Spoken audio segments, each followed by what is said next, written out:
ইমাম বলতেছে, মুরব্বী, যে ছেলেদের জন্য নামাজ বাদ দিয়ে দুনিয়ার কাজকাম করতে বল পাচ্ছেন, আপনি মরে দেখেন। বুড়া কয়, মরে আবার দেখবো কেমনে? ইমাম কয়, এটা আসল মরা না, আমি আপনাকে শিখাই দেই, ঠিক সেইভাবে মরেন। জান, এটা হলো নকল মরা। জোরে কোন, কি মরা? তো মুরব্বী এসে এসার নামাজের পরে নকল মরা। সকাল হয়ে গেছে, সূর্য উঠে গেছে, কিন্তু মুরব্বী ঘরের দরজা খোলে না। কয় ছেলে? বড় ছেলে গিয়ে বলতেছে, আব্বা সকাল হয়ে গেল, ফজরের আজান দিল, আপনি তো উঠেন, কিন্তু আজকে ওঠেন না কেন? বাপে কোনো কথা কয় না, দরজায় ধাক্কা মারে, বাপের কোনো সাউন্ড নাই। কি রে বাপ, তো ডাকা লাগে না, এ বুড়া তো হামা করে কি ডাকে? আজকে আমি ডাকি, বাবা কথা কয় না। জোরে ধাক্কা দিয়ে দরজা খুলে দেখে ওরে তামায় চাদর দিয়া বাবা ঘুম পাড়তেছে, একেবারে পাও ঢাকা, মাথায় ঢাকা বাবা ঘুম পাড়তেছে। ছেলে বাবার পা নড়াইছে, কিন্তু বাবা কথা কয় না। ছেলে চিন্তায় পড়ে গেল, যে বাবাকে ডাকা লাগে না আজকে ডাকলাম, দরজা ধাক্কা দিলাম, দরজা ধাক্কা দিয়ে জোরে দরজা ধাক্কা দিয়ে খুলে বাবার পা নড়াইলাম, এরপরেও যখন বাবা কথা কয় না, আমার বাবা মরে গেছে। আসলে কিন্তু মরেনি। ইমাম সাহেব শিখা দিছে, দেখেন দেখেন।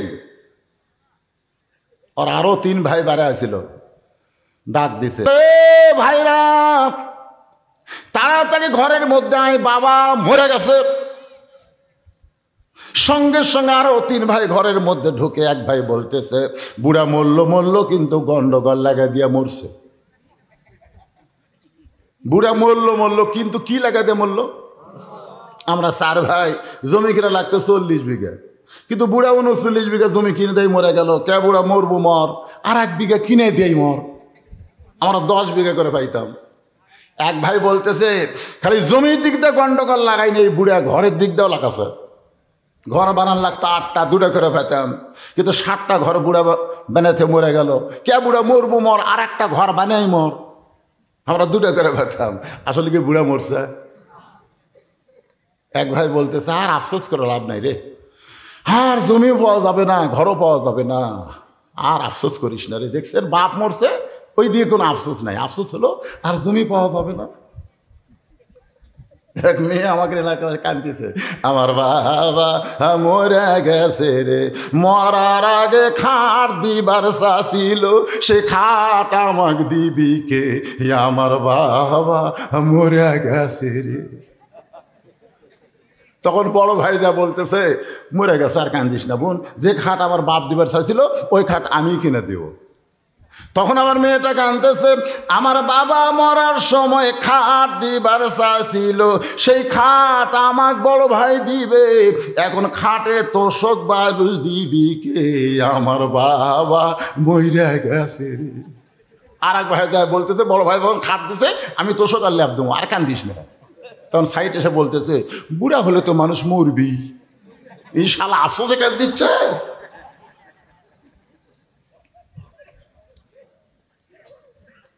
এক ভাই বলতেছে, আর কান্দা লাভ নাই, জমিও পাওয়া যাবে না, ঘর পাওয়া যাবে না, যেই ঘরের মধ্যে বুড়ার বেটা মরল, এই ঘর তোমরা কার ভাগে দিবে? 3 ভাই বলতেছে, আপনি যখন বড়, আপনার ভাগেই এই ঘর পড়বে। বড় ছেলে বলতেছে, আমার ভাগে যদি এই ঘর পড়ে, তাহলে মরা লাশ আমি বেশিক্ষণ ঘরে থাকতে দিব না। ঘাড় কাজ করে দেখতেছি, রড দেখতেছি, 3 তলা বানাচ্ছেন, আর 1 তলা করবে। বড় ছেলে বলতেছে, মরা লাশকে আমার ঘরে বেশিক্ষণ থাকতে দেব না, ঘর আমার দোসঙ্গ হয়ে যাবে। তোর এখন কি হয়ে যাবি? বুড়া কি মরছে? এবার চাদর টান দিয়ে দেখে মরছে, কিন্তু মরার সাইজ ভিন্ন, এইভাবে মরে আছে। এক ছেলে বলতেছে, যেভাবে বললো এই লাশটা বার করবার গেলে দরজা কাটা লাগবে। আর এক ভাই বলতেছে, দরজার দাম জানিস, দরজার দাম জানিস, এই দরজা কিনতে কয়েক হাজার টাকা লাগবে, আমরা দরজা কাটবো না, দরজা ভাঙবো না। বুড়া মরার আগে দরজা দেখে মরা উচিত ছিল।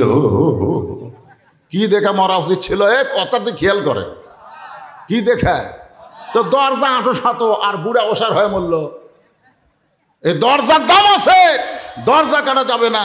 বুড়ার হাতও ভাঙ্গা সোজা করে আয়, কেউ তো দেখেনি, আমরাই চার ভাই। তখন চার ছেলে একত্র হয়ে ঐক্য জোট, জোরে কন কি জোট? ঐক্য জোট বোঝেন না? মহাজোট, ঐক্য জোট। এখন চার ভাই একত্র হইয়া বুড়ার হাত পাও ভাঙ্গার জন্য যখন আসতেছে, বুড়া মনে মনে কয় আল্লাহ, মানুষ আসল মরার সময় আজরাইল দেখে একটা, ধরে কোন কয়টা, আর আমি মরার অভিনয় করে আজরাইল দেখতেছি কয়টা। এই আজরাইল তো তুমি পাঠাওনি আল্লাহ, এই আজরাইল তো আমার সন্তানরাই হয়েছে, আর মরার অভিনয় করা যাবে না, কারণ যে হারে আসতেছে ঐক্য জোট, ধরে কোন কি জোট। সঙ্গে সঙ্গে মুরব্বীর হাতটা এরকম ছিল, এরকম একটু ঝোঁকাইছে, সঙ্গে সঙ্গে চার ছেলে মারছে দৌড়। কে রে? গুমর যে ফাঁস হয়ে গেল, বাপ তো আমাকে মরে নাই, মরার আগে সব কিছু দেখলো। মুরব্বী কানতে কানতে বলে, মুরব্বী খবর কি? মুরব্বী বলে, বাজান রে, যাদের শোকের লাগিয়া আমি দুনিয়ার পাগল ছিলাম, মাদ্রাসার জন্য হুজুর বারবার 5 কেজি করে চাল চাইছে, আমার ছেলের মুখে 10 কেজি 50 কেজি 100 কেজি 1000 কেজি দেই, আর মাদ্রাসায় এতিম বাচ্চার জন্য ওদের কারণে 5 কেজি চাল দেওয়ার সাহস পাইনি। বাজান রে, আমি জুমার নামাজ বাদ দিয়া আমি যেই ছেলেদের সুখের লাইগা আমি দুনিয়াদারি করছি, আজকে সেই ছেলের আমার হাত পাও ভাঙ্গা সোজা করবার চাই। সঙ্গে সঙ্গে ইমাম সাহেব আল্লাহর কোরআন থেকে তেলাওয়াত করেন, ইয়া আইয়ুহান নাসু তাকু রাব্বাকুম ওয়াখশাউ ইয়াওমান লা ইয়াজজি ওয়ালিদুন আন ওয়ালাদিহি ওয়ালা মাউলুদুন হুয়া জাযিন আন ওয়ালিদিহি শাইয়া। মানুষরে তোমরা সেই দিনকে ভয় করো যেদিন তোমাদের সন্তান তোমাদের চিনবে না, পিতা সন্তানকে চিনবে না, স্বামী বউকে চিনবে না, এমনকি মা তার সন্তান দুনিয়াতে ছিল এই পরিচয় দিবে না। আপনারা বলেন তো, আমাদের সকলের সামনে সেই দিন আছে না নাই? জোরে কান আছে না নাই? আপনারা সেই দিন দেখার আগে ভালো হবে না দেখার পরে হবে? সবার সামনে কিন্তু সেই দিন আছে ভাইজান। মনে করতেছেন আমার তো সাইজ এখনো ভালোই আছে রে, সব চুল তো পাকে টাকে নি রে। এইবার ঈদে প্রায় 21 থেকে 22 জন ছেলে মোটর সাইকেল চালাতে গিয়ে মরছে। শালাকের ঈদটাও ভালো মতো হলো না, ওই মরে বলে গোটা পরিবারও কান্দে থেকে গেল। কথা কন না কেন? এক বাপ আর উঠায় দেখে ওর ছেলে বিয়ে করে নাই, কিন্তু একটা মেয়ে সহ মরছে। ভালো করে শোনেন, বাপ কয় খেরে আমার ছেলে মরলো, এ পিছনে এই বেটি চল কাটারা তো বিয়ে করেনি রে। তার মানে ওর বেটা লুচ্চা ছিল, জোরে কোন কি আছিল, শালা ঈদের দিনই মরছে। একটা বুড়া মানুষ মরে নাই, যারাই মরেছে তারাই যুবক। এখান থেকে প্রমাণ হলো আসার সিরিয়াল আছে কিন্তু যাওয়ার কোনো সিরিয়াল। তাই বাজান, আল্লাহর কোরআন থেকে আপনাদের সামনে আলোচনা করব।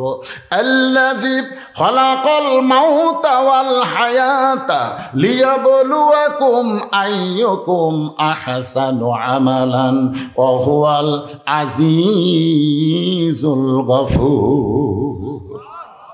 আচ্ছা, বারবার আপনারা সাইডে দেখি তাকান, ওই পার কে আছে? ওই পার কে আছে? কথা জোরে কর না কেন ভাইরে? মহিলা মানুষের জোরে কথা বলা যায় না, কিন্তু আপনাকে কি কথা জোরে বলা যাবে না? খালি কথা বন্ধ হওয়ার কারণে 600 টাকা কেজির গোস্ত 650, আবার 700, 750। উরে বাবা, কথা কয় না। একজন 620 টাকা কেজি 2 কেজি গোস্ত 1240 টাকা দিয়ে আইছে। পরে জামাই আইছে, শাশুড়ি বলতেছে আজকে একটু বেশি করে গোস্ত নিবা। ওই 3 কেজি কেনার তো ঠিক আছে, তো 3 কেজি 3 6 1800 আর 3 20 60, 2000 টাকা কষাইরে দিছে। কষাই টাকা নিয়ে বলতেছে ভাই দাম বাড়ে গেছে। তাই কত? কই 2200 ভাই। যে কথা 2200 কে রে? 620 থেকে 3 কেজির দাম 1860, সেটা 2200 হলো। 7 দিনই এ হারে তো বাড়তেই থাকবে, আর তো জবান বন্ধ থাওয়া যায় না। জোরে কোন কথা ঠিক কিনা? আস্তে করে খেয়াল করতেছে যে কষায় যেটি বসে আছে ওর পাশে আছে দাও, যেটা গোস্ত ছোটে। খপ করে দাও দিছে, লিয়াই যে খাটার উপর গোস্ত কাটে ওই খাটার মারছে লাগতি, খাটা 2 হাত দূরে চলে গেছে। এবার দাও মাথার উপর ধরে বলতেছে কেজি কত করে, কত করে কেজি? তখন বলতেছে আপনি যা দিবেন, আপনার কাছে কোনো দর দেব নাই। আজকে জবান বন্ধ হওয়ার কারণে বাংলাদেশে জালেমদের জুলুম দিন দিন বাড়তিছে। ধরে কোন কথা ঠিক না? আজকে জবান বন্ধ হওয়ার কারণে ভারতের স্টার জলসা জি বাংলা মুসলমানের ঘরের মধ্যে চলতেছে। আমাদের মেয়েগুলো ভারতের চ্যানেলগুলো দেখার কারণে মুসলমানের ঘরে রাম মন্দির, বৌদ্ধ মন্দিরের পূজা বাঁচতেছে। ধরে কোন কথা ঠিক কিনা? আজকে জবান বন্ধ হওয়ার কারণে পহেলা বৈশাখের নামে আমাদের বাংলাদেশে পূজা মণ্ডপ তৈরি হচ্ছে। ধরে কোন কথা ঠিক কিনা? জবান কথা কয় না, মানুষ কথা কয় না। আল্লাহ রাসূল খাদিজার কপালে চুমাতে বললেন, খাদিজা, ওই আল্লাহর শপথ করে বলতেছি, ঈমান গ্রহণ করার পরে আপনি আল্লাহর সঙ্গে যে সম্পর্ক গড়ে তুলেছেন, আপনার অন্ধকার কবরকে আল্লাহ জান্নাত বানায়া দিবে। যেই কবরে দরজা নাই, জানলা নাই, যেই কবরে 50,000 বছর থাকার ভয় করতেছেন, চিন্তা করতেছেন, ওই কবর থাকবে না, ওই কবর আল্লাহর জান্নাত হইয়া যাবে। কি জন্যে? অন্ধকার কবর জান্নাত কেন হবে? কি ও আপনারা শোনেন? এই যুবকেরা ভালো করে শোনেনি? আল্লাহ রাসূল বললেন, ঈমান গ্রহণ করার পরে আপনি আল্লাহর সঙ্গে যে সম্পর্ক করে তুলেছেন, তাহলে লা ইলাহা ইল্লাল্লাহ মুহাম্মদ রাসূলুল্লাহ এই কলেমাতে ঈমান গ্রহণ করার পরে আমাদের সম্পর্ক করা লাগবে কার সাথে? আল্লাহর সাথে সম্পর্ক করতে গেলে কার সঙ্গে আগে সম্পর্ক করা লাগবে? একটু চিন্তা করে দেখেন, একই গাছের কাঠ দিয়ে 3টা জিনিস বানাইছে। একই গাছের কাঠ দিয়ে কয়টা? 3টা জিনিস বানাইছে। একটা হলো খাট, একটা হলো সোফা, একটা হলো রেহাল। একটা হলো খাট, একটা সোফা, আর একটা রেহাল। আপনার বলেন তো, এই 3টা জিনিস তো একই গাছের কাঠ দেওয়া হলো, কিন্তু 3টা জিনিসের মধ্যে দাম বেশি কার? কেন হলো? কারণ খাট আর সোফা এগুলা মানুষের সাথে সম্পর্ক। সোফার উপরে মানুষ বসে, খাটের উপরে মানুষ শোয়, কিন্তু রেহালের সঙ্গে কোনো মানুষের সম্পর্ক না। রেহালের সঙ্গে আল্লাহর কোরআনের সম্পর্ক হওয়ার কারণে একই গাছের কাঠের মধ্যে রেহালের দাম যদি আল্লাহ বাড়ায়া দেয়, তাহলে আল্লাহর সঙ্গে সম্পর্ক করবার গেলে আল্লাহর কোরআনের সঙ্গে আমাদের সম্পর্ক করার দরকার আছে না নাই? আপনি যতই টাকা দেয়, এই ছেলেগুলো মাঝে মধ্যে উঠা বসা করে, এই পুচকাগুলোকে আপনারা কেন বসাচ্ছেন? এই এখনকার বাচ্চা করে আপনি চিনেন? যার কোন দোয়া দরুদ দিয়ে কান্না থামানো যায় না রে, মোবাইল চালু করে কান্না থামে। ধরে কোন কথা ঠিক কিনা? এখন এই আলাদা হসে ভাই, একটা বাচ্চা আমার টানে বার করে না, পেট কাটে বার করে। ধরে কোন কথা, একটা বাচ্চা যে আর ধাত্রী লাগে না তো, শালা ভ্যানালা পর্যন্ত ওর বুক সিজার করায়, জানেন? হাসতেছেন? এ বক্তা মরে গেলে এই ডাইরেক্ট জিনিসগুলো শুনবার পাবেন না। কি কথা, ছোট্ট একটা বাচ্চা এতটা ধরেছে, এত নাচে আপনার কাছে বসে আছে, বুঝুক না না বুঝুক, এই মাহফিলের বরকতে আল্লাহকে হেদায়েতের নূর দান করবে। জোরে কোন সুবহানাল্লাহ। এত রাত্রে আপনার ছেলে আপনার কাছ থেকে উঠে চলে গেল, কুড়ি যাচ্ছে। এখন রাত কত বাজতেছে দেখছেন? 12:15 বাজে গেছে, না কত, 11টা বাজে গেছে, 12:15 বাজে গেছে। তাহলে এই 12:15টার সময় আপনার 9 বছরের বাচ্চা উঠে গেল, গেল কুটিরে, ছাড়িয়া দিচ্ছেন। পরে আফসোস করা লাগবে। জোরে কোন কথা ঠিক কেন? পরে আফসোস করা লাগবে ভাইজান। এই জন্য এই বাচ্চাগুলোকে আপনারা সাইজ করেন। আল্লাহ রাসূল বলেছেন 7 বছর থেকে তালিম দাও। দেখেন কত বড় দামি কথা। 7 বছর থেকে তোমার বাচ্চাকে নামাজের তালিম দাও, আর 10 বছর থেকে পড়বার না আসলে ঘাট ধরে নিয়ে যাও, ঘাট ধরে চল মসজিদে, চল নামাজে নিয়ে যান। আপনার ছেলেদেরকে যদি আপনি ভালো করতে চান, ইন্নাস সালাতা তানহা আনিল ফাহশাই ওয়াল মুনকার, একমাত্র নামাজই পারে মানুষকে যাবতীয় খারাপি থেকে বাঁচাই দিতে। ধরে কোন কথা ঠিক কি না? যে মোবাইল নিয়ে ঘরে রাত 12টার পরে ওর খেলা শুরু হয়, সবাই যখন ঘুম পাড়েও তখন খেলে, জানি না, ওই খেয়াল করে আমার বাপ ঘুমাইছে, মা ঘুমাইছে, উনিও দরজা লেগে দেয়, তারপরে খেলা শুরু করে। এখন কেউ দেখবি না রে। আর যদি এই ছেলে নামাজ পড়ে, তার ইমান বলবে কেউ না দেখলো আল্লাহ দেখতেছে, আর তোমার দুই কান্দের ফেরেশতা বসে নাই, এরা লিখতেছে। জোরে কোন কথা ঠিক কিনা? একমাত্র নামাজই পারে মানুষকে যাবতীয় খারাপি থেকে বাঁচাই দিতে। এই ছোট বাচ্চাদেরকে আপনি মসজিদে নিয়ে যান, মসজিদ যাওয়ার পরে আল্লাহকে ধৈর্যের শিক্ষা দিবে। এভাবে কান ধরে নিয়ত করে হাত বাঁধবে, হাত বাঁধার পরে ওই বাচ্চা কিন্তু প্রথম প্রথম বাপের দিকে তাকাবে, তার ভাইয়ের দিকে তাকাবে। তারা হাত বাঁধার পরে আসামি হয়ে সেজদার দিকে তাকায় আছে। ওই বাচ্চা তখন বলবে, বাপ মাও যখন কেউ তাকায় না, তাহলে আমিও সেজদার দিকে তাকায় থাকবো। এভাবে তালিম নিবে, রুকুতে যাবে, বাবা সুবহানাল্লাহ আজিম বলতেছে। ওই বাচ্চা বলবার পারে না, না বলবার পারলেও বাপের মুখের সঙ্গে ও মুখ লড়ায়, ও বাবার মুখের সঙ্গে এরকম মুখ লড়ায়। ফেরেশতা বলে, আল্লাহ এই পুচকা তো কিছুই কয় না, এই খালি মুখ লড়ায়, আমরা লেখমো কি? এই তো কিছুই কয় না।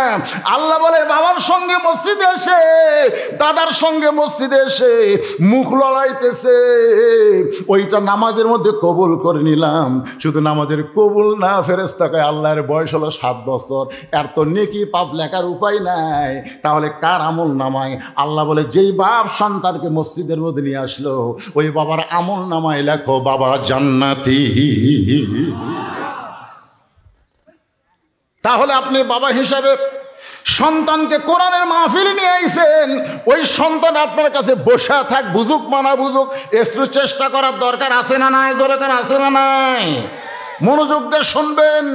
রাসূল বললেন, খাদিজা ঈমান গ্রহণ করার পরে আপনি আলপর্ক গড়ে তুলেছেন, আল্লাহ আপনার কবরকে জান্নাত বানায় দিবে।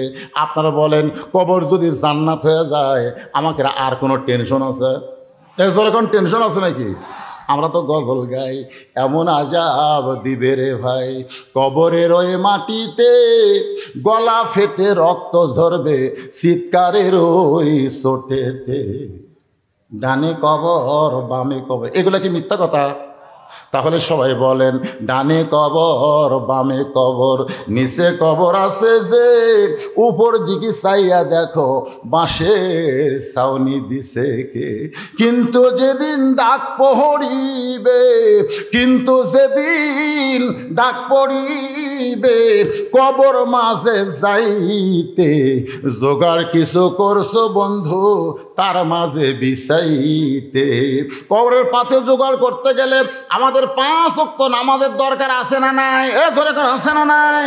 কারণ কবরে আপনাকে রাখার পরে প্রথম প্রশ্ন হবে, মান রব্বুকা, তোমার রবকে। আপনি যদি নামাজ নিয়ে কবরে যাওয়ার পারেন, আপনার চোখের ঘুম ভাঙবে না, আপনাকে ঘুম থেকে চেতন করা হবে না, আপনি কবরে ঘুমায় থাকবেন। মান রব্বুকা প্রশ্নের উত্তর দেওয়ার জন্যে আপনার জীবনের নামাজ দাঁড়িয়ে যাবে। নামাজ মুনকির নাকিরকে বলবে, এ মুনকির নাকির, কাকে রব সম্পর্কে প্রশ্ন করতেছো? যেই লোকটা সারা জীবন 5 ওয়াক্ত নামাজ পড়ে এইমাত্র কবরের ঘরে এসে জান্নাতের ঘুম দিল, তাকে রব সম্পর্কে প্রশ্ন কেন করতেছো?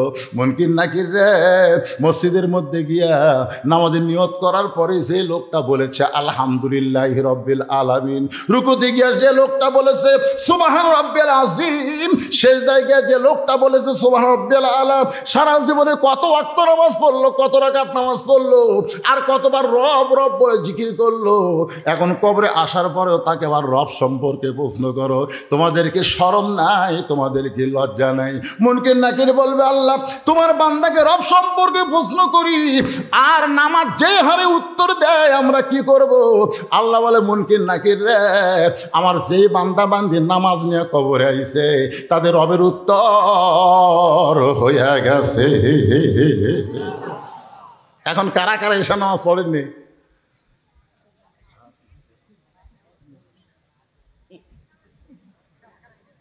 কারা কারা এসে নামাজ পড়েননি? ফজর আগে যদি মরে যান, ফজর আগেই যদি মরে যান, তাহলে আমার মতন কয় লাখ হুজুর আপনার জানাজার দোয়া করলে আপনি জান্নাতে যাবেন।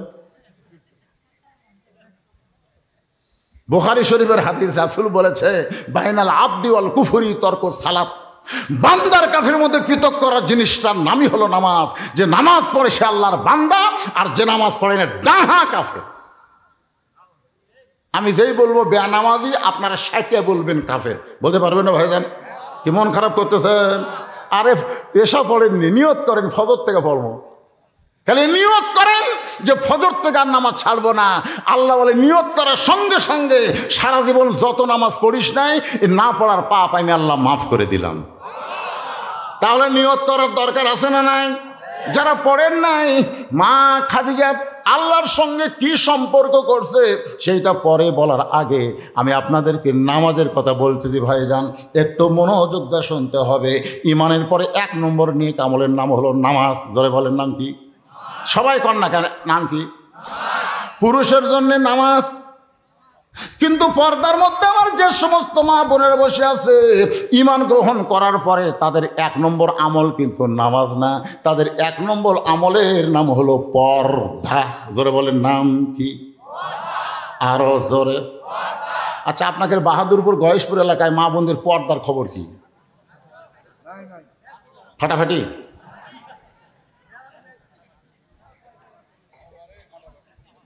এবারে আমি কি আপনাকে খবর জানি?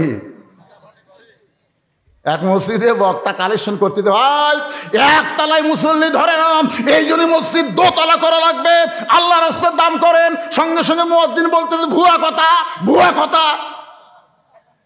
বক্তাকে কেবল আদায়ের টান দিল, আর আপনি কোন ভুয়া কথা? আপনি কি করলেন? যে মসজিদের লোক ধরতেছে না, এই যে 2 তলা। আমি যতদিন থেকে মুয়াজ্জিনি করতেছি, ফজরের নামাজে 1 কাতারের বেশি হয় না। জোহরে খুব বেশি হলে 1.5 কাতার, আসরে ফজর যা আসরে তাই, মাগরিবে সব হাট বাজার, এসে সময় কত হাজিরা দেয়, খুব বেশি হলে 1 কাতার। মসজিদের মধ্যে 9 কাতার আছে, তাহলে 2 তলার কি দরকার? কথা কন না কেন? দরকার আছে? কোনো দরকার নেই। মুয়াজ্জিন ভালো জানে মসজিদের মুসল্লির খবর, আপনারাই ভালো জানবেন আপনাদের মা বোনদের পর্দার খবর। ধরে কোন কথা ঠিক কিনা? আমি জানবো না, কারণ আমার বাড়ি হলো বগুড়া। আমি জানবার চাইছি বাহাদুরপুর গয়েশপুর এলাকার মা বোনদের পর্দার খবর কি। বগুড়াতে ভালো, আলহামদুলিল্লাহ। সকলে বলেন আলহামদুলিল্লাহ। 6 মাসের বাচ্চা নিয়ে বাবা বাবু তো বাবু তো বাবু করতেছে। বাচ্চা খালি কান্দে, দুধের ফিটার মুখের মধ্যে দেয়। আমি বললাম কে রে পাগলা, তুই যতই চেষ্টা কর সন্তান কান্না থামবি না। বলে হুজুর আমি সন্তানের বাপ। বাবা আনন্দে মাতিয়া সাগরে ভাসাইয়া সেই যে চইলা যায় খবর লয় না।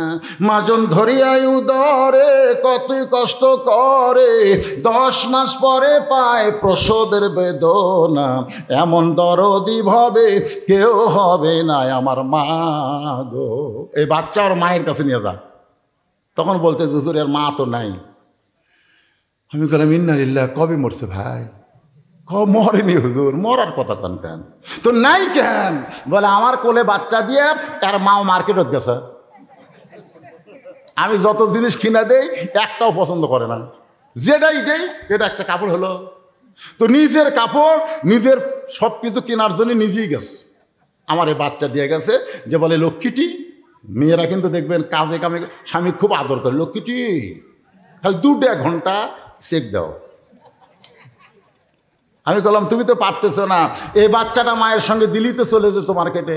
তখন বলে হুজুর আপনি তো হুজুর মানুষ জানেন না, মার্কেটে এত মানুষের ভিড়, ভিড়ের ঠেলায় তো ভিড়ের ঠেলায় বাচ্চা মরবি, এটা কি তোমার বিশ্বাস হয়? হুজুর 100 বার হয়। তো ভিড়ের ঠেলায় যদি বাচ্চা মরে, ভিড়ের ঠেলায় তোমার বইয়ের খবর কি? চমকাটাকে হুজুর এটা তো খেয়াল করিনি। মার্কেট করে আসলে হাত দিয়ে দেখিস রে কুটকার জিনিস কুটি গেছে। তোর এবার কথা কর না কার হিজড়ার যায় শালা, নিজে বাড়ির থাকে আর বউরে মার্কেটে পাঠায় দেয়। এরকম হিজড়া মার্কা মরদ আছে না? কথা কর না কেন? আল্লাহ কোরআনে বলেন ওয়াকরনা ফি বুয়ুতিকুন্না ওয়ালা তাবাররাজনা তাবাররুজাল জাহিলিয়াতিল উলা। আমার মায়েদের জন্য বলতেছি, ও মায়েরা পর্দার অন্তরে বসে যারা আলোচনা শুনতেছেন শোনেন, জুমার দিনে সানি খুতবার মধ্যে ইমাম সাহেব সমস্ত মুসল্লিদের শোনায়। আপনারা শোনেন নাকি? আপনাকে ইমাম সাহেব বলে সাইদাতুন নিসায়ে আহলেল জান্নাহ ফাতেমাতুজ জোহরা। শোনেন, আপনারা শোনেন? কয় কারে কয়? সাইদাতুন নিসায়ে আহলেল জান্নাহ, জান্নাতি সমস্ত নারীদের যিনি সর্দার হবেন তিনি হলেন ফাতেমাতুজ জোহরা। কতগুলা মেয়ে মানুষ মা ফাতেমার সঙ্গে দেখা করার জন্য দরজার দাঁড়িয়ে আছে। যে মেয়েটা জান্নাতের নেত্রী হবে ওই মেয়েটা কেমন মেয়ে একটু দেখার জন্য দরজাতে এসে দাঁড়াইছে, কিন্তু মা ফাতেমার বাড়ির দরজা বন্ধ। মা ফাতেমার বাড়ির দরজা বন্ধ। মেয়েরা দরজায় দাঁড়িয়ে থাকতে থাকতে তাকায় দেখে ছোট্ট একটা বাচ্চা দরজার বাইরে দৌড়াদৌড়ি করতেছে। একজন মেয়ে বাচ্চাকে ডাক দিয়ে বলে, বাবু, ও বাবু, তোমার নাম কি? ছোট বাচ্চা বলতেছে, আমার নাম হলো হোসাইন। যেই বলছে হোসাইন তখন মেয়েরা বুঝবার পারছে হোসাইন তো ফাতেমারই সন্তান। বলে, বাবু, আমরা তোমার মায়ের সঙ্গে একটু দেখা করবার চাই, তুমি কি একটু ভিতরে গিয়া তোমার মায়েরকে বলতে পারবা আমাদের জন্য যেন একটু দরজা খুলে দেয়। সঙ্গে সঙ্গে হোসাইন বলতেছে, আপনাদের আর কোনো টেনশন। বলার সঙ্গে সঙ্গে হোসাইন বাহির থেকে ভিতরে মারছে দৌড়। হোসেনের মা ফাতেমা কিন্তু প্রথম ঘরে থাকে না, ভেতরের ঘরে থাকে। আল্লাহ রাসূল বলেছেন, মেয়েদেরকে তোমরা অন্দর মহলে রাখবা। তোমাদের টাকা পয়সা সোনা দানা যেরকম গোপনে রাখো তার চাইতে একটা নারীর সতীত্বের দাম অনেক বেশি। ধরে কন ঠিক কথা কন না কেন ভাই? অন্দর মহলে রাখো, মেয়েদেরকে অন্দর মহলে রাখতে হবে। ইমাম গাজ্জালি ছাত্রদের বলতেছে অন্দরমহল। ছাত্রদের মধ্যে একজন বলে, হুজুর অন্দরমহল কি? ইমাম গাজ্জালি বললেন, অন্দরমহল হলো কবর। বলে, হুজুর কবরের সঙ্গে অন্দরমহলের তুলনা করলেন কেন?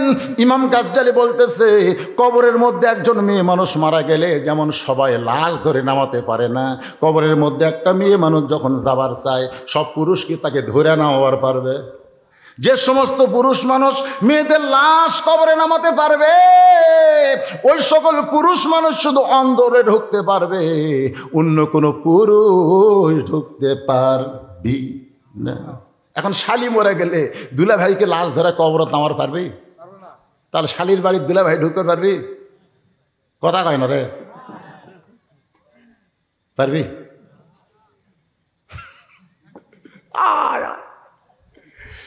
যদি দুলা ভাই কয় আমার কলজার টুকরা শাড়ি নিয়ে হঠাৎ হার্ট অ্যাটাক করে পড়তো রে, আমি একটু লাশ ধরে নামো ভাই রে, যতই খান্দুক সগলি বলবি চান্স নাই।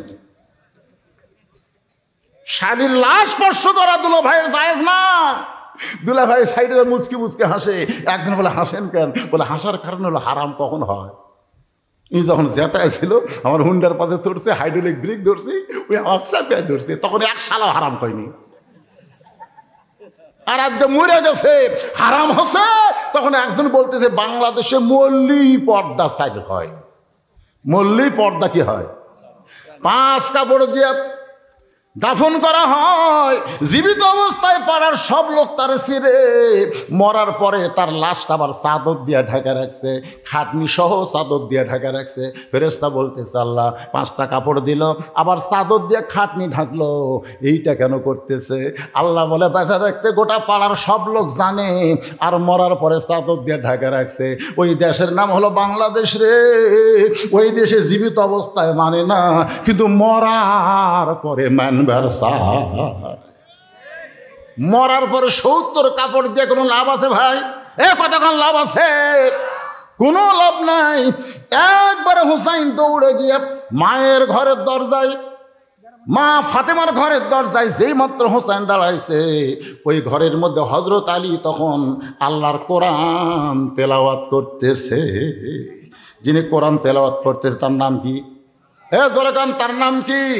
ইন্নামাল মুমিনুনা আল্লাযীনা ইযা যুকিরাল্লাহু ওয়াজিলাত কুলুবুহুম ওয়া ইযা তুলিয়াত আলাইহিম আয়াতুহু যাদাতুহুম ঈমানা ওয়া আলা রাব্বিহিম ইয়াতাওয়াক্কালুন। এই সবাই জোরে বলেন আল্লাহু আকবার। বাংলাদেশে একটা দল আল্লাহ আকবার কয় না। বিএনপি গতবার কষে, বিএনপি অবশ্য কষে। এসিটা সঙ্গে কাদের চৌধুরীর নাম শোনেন নেই? সালাউদ্দিন কাদের চৌধুরী ওর বেটা হুম্মাম চৌধুরী ঝাঁকির মাথা তিল্লাহে তকবীর কষে। এখন সামনে যেগুলো বিএনপি ডেনে আসছিল ওরাও কষে আল্লাহ আকবার, কিন্তু এখন পর্যন্ত আওয়ামী লীগের মধ্য থেকে উচ্চারণ হয়নি। কুনজুবিল্লাহ শোন আল্লাহ। আওয়ামী লীগের মিছিলে কোনো কর্মী যদি বলে আল্লাহ আকবার, আমার মনে হয় নি আর কর্মী থাকবি, ওই সগলির গলা ধাক্কা খাবি। তোর এখন কথা ঠিক কেনা হামাকের দলের স্লোগান লয় রে এটা রে। যেই মুসলমান আল্লাহ আকবার বলবার পারে না, কোরআনের তেলাওয়াত শুনে ওই আর যাই হোক মরার পরে মরার সময় মুসলমান হয়ে মরতে পারবে না। কোরআনের তেলাওয়াত শুনেও মুখে আল্লাহ আকবার আসে না। মুসলমান আজ বুঝবেন না, বুঝবেন কাল, লাভ হবে না। বুড়া কিন্তু বুঝিয়েছে, আপনারা মনে হয় বুঝতেছেন না। কি আয়াতটা কি কোরআনের না আমার বাপের? ইয়া আইয়ুহান নাসু তাকু রাব্বাকুম ইয়াখশাউ ইয়াওমান লা ইয়াযলি ওয়ালিদুন আলা আওলাদুন আন ওয়ালিদিহি। একটু মনোযোগ দিয়ে শুনবেন, যখন আবার স্মরণ আসবে আয়াতটা আমি পুরোপুরি আপনাদের শোনাই দেব। যেই কথা বলতেছিলাম একটু শোনেন। হয়তো আলী তখন আল্লাহর কোরআন তেলাওয়াত করতেছে। কি তেলাওয়াত করে? কিন্তু হোসাইন বাহিরে ঘোরাঘুরি করতে দৌড়ে যখন এসে মায়ের দরজায়, সঙ্গে সঙ্গে আলী কোরআন তেলাওয়াত বাদ দিলেন। সঙ্গে সঙ্গে হয়তো আলী কোরআন তেলাওয়াত বাদ দেবো, হে হোসাইন বাহিরে খেলাধুলা করতেছিল ভালো কথা, কিন্তু খেলাধুলা বাদ দেয় মায়ের ঘরের দরজাত কেন? দেখেন এখানে কি খেয়াল করছে? কোরআন শরীফের চাইতে বড় ইবাদত কি আছে? হ্যাঁ, আফজালুল জিকির তেলাওয়াতুল কোরআন। সবচেয়ে উত্তম জিকির হলো কোরআন তেলাওয়াত করা। ইন্না নাহনু নাযালনা যিকরা ওয়া ইন্না লাহু লাহাফিজুন। আল্লাহ বলেছেন কোরআন নামক জিকিরকে আমি নিজের কুদরতি হাত দিয়ে হেফাজত করব। বেতন থাকবে না, হাফেজ সাহেবদের দাম দেওয়া হবে না। তারপরেও বাংলাদেশে কতগুলো আলেম এই কোরআনের জন্য জীবন দিবে। জোরে কোন কথা ঠিক না? আপনি চিন্তাই করতে পারবেন না যে ৮,০০০ টাকা দিয়ে আপনার কেমনে মাস যায়, অথচ ওনারা ৮,০০০ টাকা মাস কোরআনের খেদমতে কাজ করতেছে। আল্লাহ তাআলা গায়বীভাবে ওদেরকে আলাদা বরকত দান করতেছে। সুবহানাল্লাহ কোন না? আমার একজন মুরব্বি কই দিল, গোটা বাংলাদেশ ওয়াজ করেন, আমার মেয়েটা যুবতী হয়েছে, একটা ভালো ছেলের সাথে বিয়ে দেব, আপনি খোঁজে যদি থাকে। আমি বললাম ইন্নাল্লাহ মা'আস সাবিরিন, একটু ধৈর্য ধরেন। একটা ছেলে পাইলাম ভাই, দাড়ি ওঠার পরে কোনোদিন দাড়ি চাঁচ দেয়নি।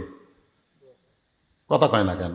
দাড়ি যে উঠিছে ওঠার পরে কোনোদিন চাঁচ দেয়নি, মোষ কোনোদিন মানুষ দেখবার পায়নি। সবসময় মাথার টুপি, পরনে জুব্বা, পায়জামা। বর্তমানে ওই ছেলেটা 5 ওয়াক্ত নামাজের ইমাম, আর এক মসজিদে জুমার খতিব, এক হাফেজে মাদ্রাসার মুহতামিম। ছেলেটা এলাকার প্রত্যেকটা মানুষ বলে বুদ্ধির পর থেকে ছেলেটা কোনো সময় নামাজ কাজা করছে কিনা আমরা কেউ জানি না। এলাকার সমস্ত লোক বলতেছে আমরা তাকে সালাম দিতে পারিনি, বরং সেই সন্তান ছোট্ট থেকে আজ পর্যন্ত আমাদেরকে সালাম দেয়। আমি চিন্তা করলাম বর্তমান বাংলাদেশে এর চাইতে ভালো ছেলে তো কেউ নাই। ওই ছেলের খোঁজলে মুরব্বীর কাছে গেলাম, জানেন ভাই আলহামদুলিল্লাহ বলেন। তো মুরব্বী বলতেছে আগে আলহামদুলিল্লাহ কেন, কি খবর? আমরা ভালো একটা ছেলের খবর পাচ্ছি, আলহামদুলিল্লাহ বলেন। বলে হলো আলহামদুলিল্লাহ পরে বলবো, আগে ছেলের কথা বলেন। আমি বললাম ছেলে হলো এক মসজিদের খতিব, এক মসজিদের ইমাম, এক মাদ্রাসার মুহতামিম। তখন বলে হুজুর মুহতামিম মানে কি? আমি বললাম মুহতামিম মানে প্রিন্সিপাল। খারাপ করছি? তবে বলতে হুজুর তাহলে ইমাম, খতিব আর প্রিন্সিপাল এই 3টে মিলে বেতন কত? তখন আমি হুজুরের কাছে আর মোবাইল করলাম, হুজুর আমি তো শুনলাম 3টা করেন, 3টে মিলা কত হয়? হুজুর আপাতত 9। 3টা মিলা কত? আপাতত 9, তবে সামনে বেড়ে দিবি। আমি যে মুরব্বী করছি মুরব্বী ফাজলামো করেন হুজুর, আপনি ভালো ছেলের কথা বলছি তাই বলে এই হলো? আপনার ঘটকারি লাগবি না। আমি একটা ছেলের খবর পাচ্ছি, প্রাইমারি মাস্টার, মাস গেলে 40,000 টাকা বেতন দেয়। ওটা বাদ দিয়ে আমি নয় জমো। আমি মুরব্বীর হাত ধরে বললাম, মুরব্বী আপনি শুধু মুরব্বী না, আপনি হজও করছেন, আপনি একজন হাজি সাহেব, আপনি কি মনে করতেছেন টাকায় সব? বলে বর্তমানে বাংলাদেশের টাকা ছাড়া চলা যাবে? আমি মুরব্বীরে বললাম, মনে করেন আপনার মেয়েকে ওই প্রাইমারি মাস্টারের সাথে বিয়ে দিলেন, মনে করেন না আমি দিমই না, ঠিক আছে দিলেন। একদিন প্রাইমারি মাস্টার বেতন পাওয়ার পরে বাজারে গেছে, বেতন বেশি, ইলিশ মাছ কিনছে। ধরেন কি মাছ? ইলিশ মাছ কিনে আনে, বউকে বলতেছে কেউ কিনবার পারেনি, কেউ 5 কেজি আনছিল, আমি 2 কেজি নিছি, ভালো করে পাক করো, ভালো করে পাক করো। বউ পাকশিক করে স্বামী স্ত্রী দুজন খাবার বসছে, খাবার বসে দেখে যে সিলভার। কিরে 1200 টাকা কেজি ইলিশ কিনলাম, স্বাদ নাই কেন? বউ বলতেছে এখন ইলিশ এরকমই, স্বাদ নেই। তাহলে 50,000 টা 40,000 টাকা বেতন পায় 1200 টাকার ইলিশ কিনছে, খাবার বসে স্বাদ নাই। ধরে কোন কি নাই? আর আপনি বলেন তুই 9,000 টাকা নেই জীবন ইলিশের ধারে যাবি? মাছ যদি খাবার মনে চায় একটা সিলভার কিনবি, 150 টাকা কেজি সিলভার লিয়া বউ যা বলতেছে বিসমিল্লাহ বলে ধরো। বউ বিসমিল্লাহ বলে ব্যাগ ধরছে, স্বামী বলতেছে বহুদিন পর মাছ কিনছি, বিসমিল্লাহ বলে কুটো। মাছটা পাক করার সময় বিসমিল্লাহ বলো, যখন লবণ তেল দিবে তখন বিসমিল্লাহ বলে হাত দানাকা দিও। সবসময় খালি বিসমিল্লাহ করে পাক করে স্বামী স্ত্রী যখন খাবার বলছে, আবার দোয়া বাড়তি, আল্লাহুম্মা বারিক লানা ফিমা রাযাকতানা ওয়া কিনা আযাবান্নার। বিসমিল্লাহ আলা বারাকাতিল্লাহ বলে স্বামী আর বউ যখন খাবার শুরু করছে, বউ বলতেছে মিথ্যা কথা বলেন কেন? এ তো সিলভার না, এ তো ইলিশ। হুজুর কই খেরে সিলভার কিনু, ইলিশ কেমনে হলো? আল্লাহ কাছে যতবার বিসমিল্লাহ করছিস ওটার সিলভার থাকে? দেওয়ার মালিক কে?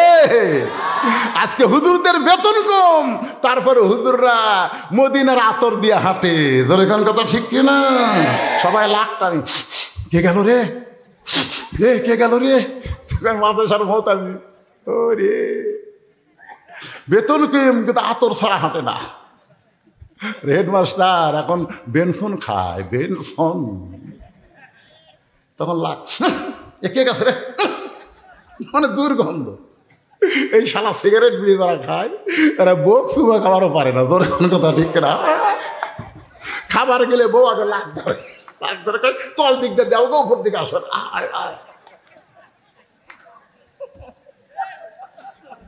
কিরে আল্লাহর বান্দারা মনে কষ্ট নিয়েন না, হক কথা সত্য কথা তিতো হলেও কথা বলা লাগবে। আল্লাহ নবী বলেছেন কোন স্বামী তার বিবির 2 ভুরুর মাঝখানে এই জায়গায় যদি একটা চুমা খায়, ওই স্বামীর আমল নামায় আল্লাহ একটা ওমরা হজের সওয়াব দিয়া দেয়। হুন্না লিবাসুল্লাকুম ওয়া আনতুম লিবাসুল্লাহুন্না। স্বামী হলো বিবির পোশাক, বিবি হলো স্বামীর পোশাক। একই সঙ্গে একই কম্বলে একই ল্যাপে একই ঘরের মধ্যে থাকতে হবে। এখন মশার যে কামড় ভাই, একই মশারির মধ্যে স্বামী স্ত্রী থাকতে হবে। তাহলে স্বামীর মুখের দুর্গন্ধ বইয়ের জন্য কষ্টের কারণ হয়ে যায়। আমার মা বোনেরা ওয়াজ শুনতেছে আর বলতেছে আজকে হুজুর খুব ভালো ওয়াজ করতেছে। মায়ের আগে শোনেন মনোযোগ দিয়ে। হযরত আলী বলতেন হোসাইন বাইরে দৌড়াদৌড়ি করা বাদ দিয়ে, হঠাৎ খেলাধুলা বাদ দিয়ে দরজা কেন? হোসেন বলতেছে বাবা কতগুলো মেয়ে মানুষ দরজায় দাঁড়িয়ে আছে, তারা আমার মায়ের সঙ্গে দেখা করবার চায়, আমার মা তাদের সঙ্গে দেখা করবে কি করবে না এই অনুমতি নেওয়ার জন্য আমি ঘরের দরজায়। আলী বলতেছেন হোসাইন তোমার মায়ের অনুমতি নেওয়ার আগে ওই মেয়েদের জন্যে তোমার অনুমতি আগে নেওয়া লাগবে। দরজার মেয়েদের জন্য অনুমতি নেওয়ার আগে তোমার অনুমতি আগে নেওয়া লাগবে। তোমার মা তোমাকে দরজা খুলতে অ্যালাউ করবে কিনা আগে তোমার অনুমতি নেওয়া লাগবে।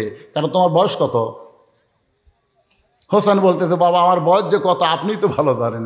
আলী বলতেছে এই জন্য তো কোরআন বাদ দিয়ে তো থামালাম, তোর বয়সের খবর আমি জানি তো। এই সময় যখন তখন মায়ের ঘরে ঢুকতে পারবি না। মায়ের ঘরে ঢুকতে গেলে আগে মায়ের কাছ থেকে অনুমতি নেওয়া লাগবে।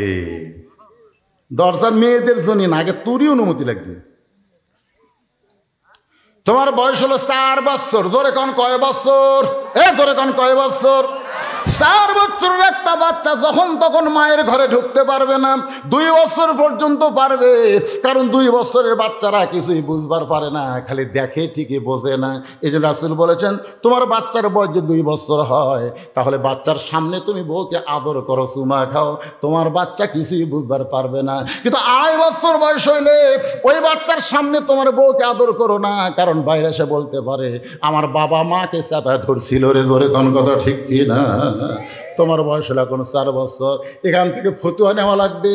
ছেলে যখন সন্তান যখন বড় হবে মায়ের ঘরে ঢুকতে অনুমতি লাগবে, আবার মেয়ে যখন বড় হবে মেয়ের ঘরে ঢুকতে বাবার অনুমতি লাগবে। আল্লাহ আমাকে 3টা মেয়ে দান করেছে, আমার মেয়েদের জন্য আমি কোনো দোলনা কিনি নাই, আমার বুকের উপরে মেয়েদেরকে আমি ঘুম পাড়াইছি। একটা মেয়েকে 3 বছর করে আদর করেছি, মেয়েরা যেন বলতে না পারে আমার বাবার ছেলে নাই বলে আমাদেরকে বাবা তাচ্ছিল্য করলো। এই জন্য আমার মেয়েদেরকে বুকের উপর ঘুম পাড়াইছি, দোলনা বানাই নাই। কিন্তু এখন মেয়েরা বড় হয়েছে, এখন আমার কাছে আর কোনো কথা বলে না, যা লাগে মায়ের কাছে বলে। আমি একদিন একটু মন খারাপ করে বললাম, এত আদর করে করে যাদের বড় করলাম, এখন যা লাগে তোমার কাছে বলে, আমাকে বলে না কেন? এও কালুতে আমার সম্মান সরাসরি করা লাগবে। 3 মেয়েকে মেয়েরা গাই সাদিয়া, সাকিয়া, সামিয়া, 3 জনকে ডাক দিলাম, ঘরের মধ্যে এসে মাথা নিচু করে আছে। আমি বলি কি বিপদ রে, বাপের কাছে এসে মাথা নিচু করে আছে। এগুলো মা তোমাকে টাকা লাগবে ধরে লাও, 3 জনকে 300 টাকা দিয়ে দিলাম। ওরা 3 জন 300 লিয়ে খাড়া হয়ে আছে। আমি বললাম মা আরও লাগবে, যদি আপনি বোঝেন। আমাকে বলতেছে যদি আপনি বোঝেন, আবার 3 জনকে 300 দিলেন, লড়ে না। আমি বললাম মা আরও লাগবে, যে সেটা আপনার বিবেচনা। আবার 3 জনকে 300 দিলাম, ওরা হাসতে হাসতে চলে গেল। হায় হাই রে, কীভাবে টাকা নিল রে, যদি আপনি বোঝেন, যদি আপনার বিবেচনা। আমার তো ছেলে নেই, আমার ভাইয়ের ছেলে আছে।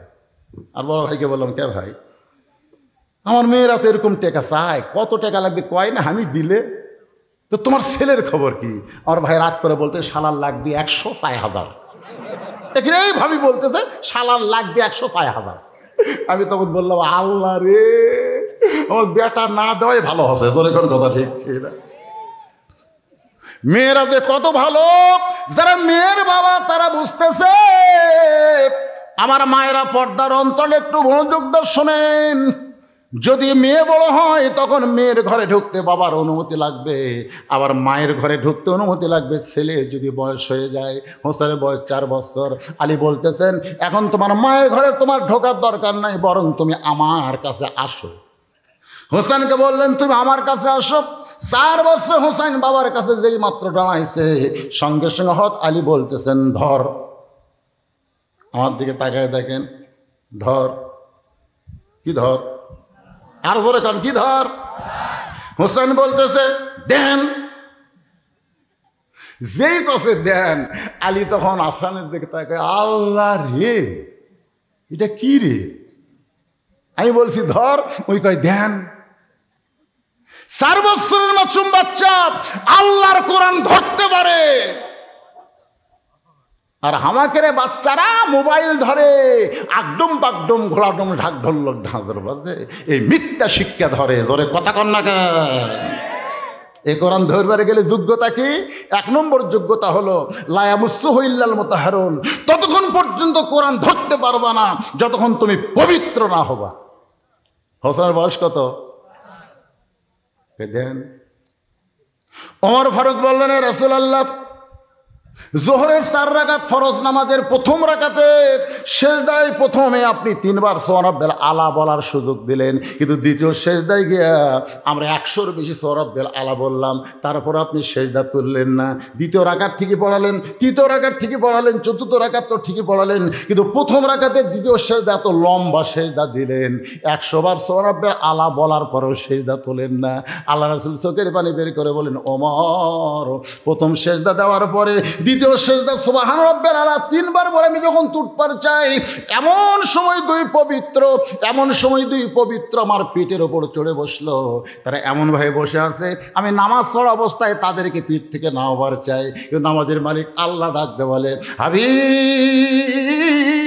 হাসান হোসেন যতক্ষণ আপনার পিঠে বসে থাকবে আপনি ওদেরকে নামাবেন না, ওদেরকে নামাবেন না। আপনি শুনে নেন, আমি আল্লাহ হাসান হোসেনকে পবিত্র ঘোষণা করেছি। একটু মনোযোগ দিয়ে শোনেন।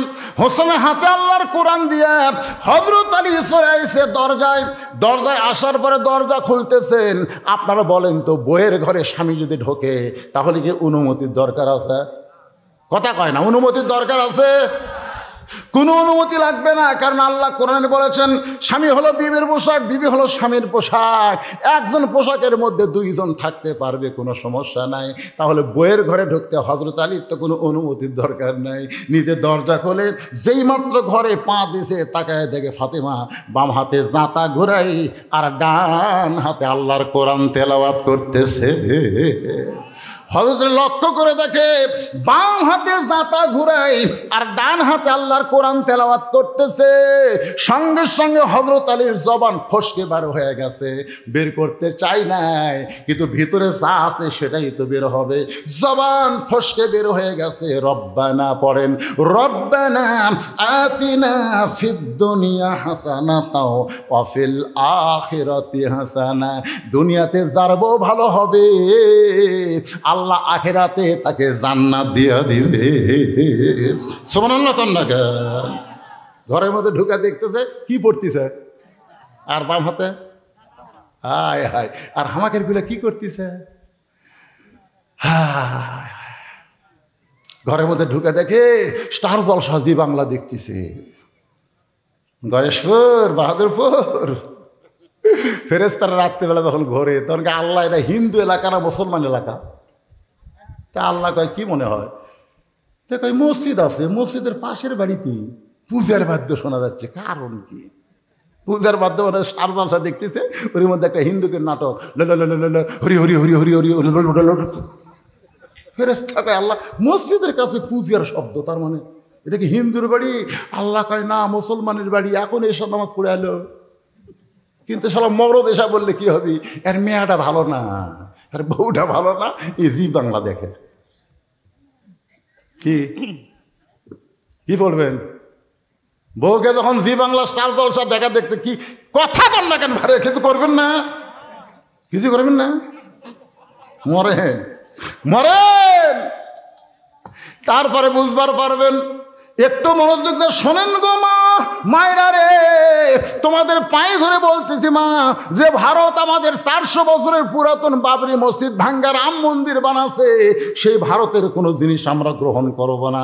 আমরা ভারতকে বয়কট ঘোষণা করে দিলাম, ভারতকে বয়কট ঘোষণা করে দিলাম। আমি যেই বললাম ভারত, আপনারা বলবেন বয়কট ভারত, আরো জোরে জোরসে বলুন। বাংলাদেশের মুসলমানের অনেকে নামাজ পড়ে না, 2 মুসলমান গন্ডগোল আছে, নামাজ পড়ে না। বলছে বিশ্বাস যদি না করিস মসজিদ ছে খবরে। আমি কইলাম তোরা তো নামাজই পড়িস না। নামাজ না পড়লে কি হবে হুজুর? মসজিদ আল্লাহর ঘর।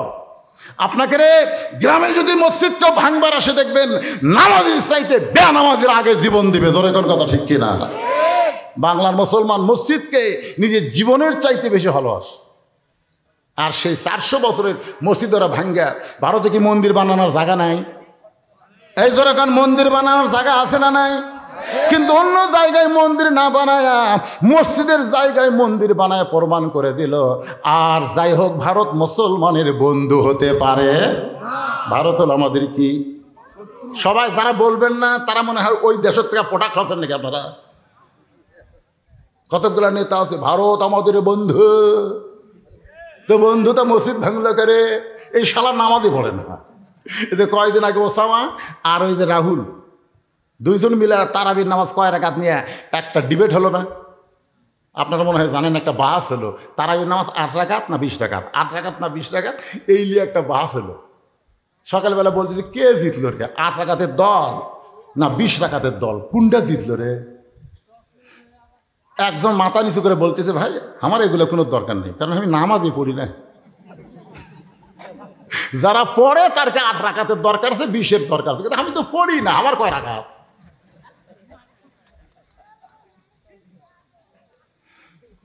যখন বাংলাদেশ সুদ দিয়ে ভরে গেল, ঘুষের রামরাজ্য শুরু হলো, সেই দেশে সুদ ঘুষ নিয়ে কোনো বাহাস হয় না, বাহাস হয় নফল নামাজ তারাবি নিয়ে। জোরে কোন কথা ঠিক কিনা?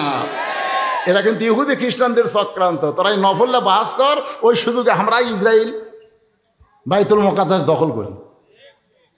খুব সাবধান হয়ে আমাদের চলতে হবে ভাইজান। মনে কষ্ট নেই রে, কি হয়েছে রে? বা বাচ্চা কাচ্চাগুলো কি করতেছে রে? রে কি শেষ করে দেবো না? সারা রাত চলো আমাকে রাগ করে কথা কন যাবো কে মুরব্বী? আপনি রাগ করে বলেননি সারা রাত শুনবেন? রে বাবা রে,